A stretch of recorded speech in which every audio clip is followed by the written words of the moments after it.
Hello বন্ধুরা, আমরা নিজেকে ভালো রাখার জন্য অনেক কিছুই করে থাকি, কিন্তু দিন শেষে আমরা ভালো থাকতে পারি না। তাই আজকের বিষয়ে আলোচনা করব যে নিজেকে ভালো রাখার 5টি উপায়। যে 5টি উপায় মেনে চলে আপনি ভালো থাকতে পারবেন এবং আপনার শরীর এবং মন ভালো থাকবে। প্রথম উপায় হচ্ছে নিয়মিত ঘুমানো। প্রতিদিন 7 থেকে 8 ঘন্টা ঘুমানো শরীর ও মনের জন্য খুবই জরুরি। ঠিকমতো ঘুম হলে মন ভালো থাকে এবং কাজেও মন বসে। 2 নম্বর পয়েন্ট হচ্ছে স্বাস্থ্যকর খাবার খাওয়া।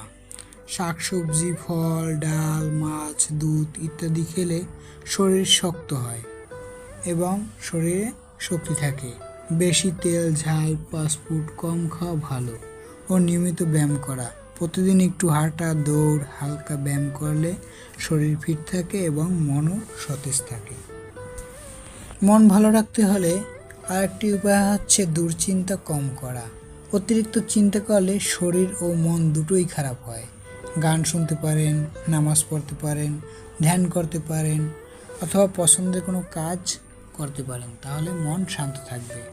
5 নম্বর পয়েন্ট হচ্ছে ভালো মানুষের সাথে মিশে চলা, মানে ভালো বন্ধুর সাথে চলা এবং পরিবারের সাথে সময় কাটানো। এগুলো করলে আপনার মন দেখবেন ভালো হয়ে গেছে এবং জীবন আনন্দময় হবে।